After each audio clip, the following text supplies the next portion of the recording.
Sebanyak 3.200 lebih relawan pemadam kebakaran di bawah naungan Dinas Pemadam Kebakaran Penyelamatan Banjarmasin yang terdaftar di aplikasi Edamkar akan mendapatkan asuransi BPJS Ketenagakerjaan mulai awal Juni 2023 sebagai upaya membantu bubuhan relawan pemadam kebakaran mewujudkan perlindungan terhadap seluruh warga Banjarmasin.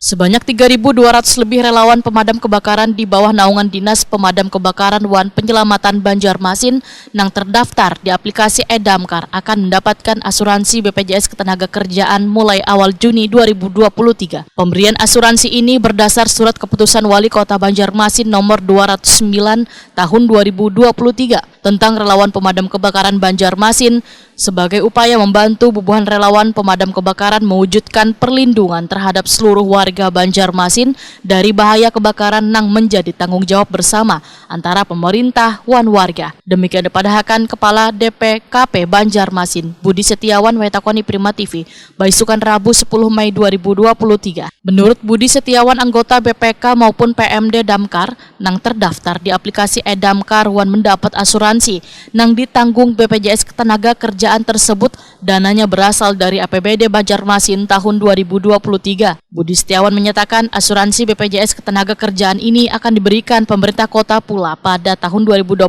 mendatang pada 6.000 lebih relawan pemadam kebakaran yang telah terdaftar dalam aplikasi Edamkar. Karena mereka yang terdaftar dalam aplikasi Edamkar sudah menjalani uji kelayakan memiliki SIM, wan mendapatkan pelatihan safety driving untuk meningkatkan keselamatan di jalan raya wayah bertugas. Ya, bulan Juni kita akan memberikan asuransi untuk 3.200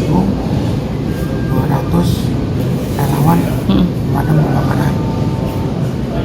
Tahun depan itu ada sekitar 6.000 lebih akan kita asuransikan, karena mengingat tugas mereka ini kan bukan tugas yang gampang, tapi tugas yang mempertaruhkan Nyawa ya Pak ya? Nyawa, jiwa. Otomatis disinilah pemerintah hadir. Paling tidak memberikan kepastian keselamatan seandainya mereka terjadi kecelakaan, baik itu saat memadamkan api maupun pulang. Diberikannya asuransi BPJS Ketenagakerjaan pada relawan BPK maupun PMD Damkar dikarenakan jiwa sosial mereka wayah bertugas di lapangan terkadang mengabaikan keselamatannya sendiri, sehingga dengan adanya asuransi ini dapat membantu meringankan beban mereka jika sewaktu-waktu terjadi nangkada diinginkan.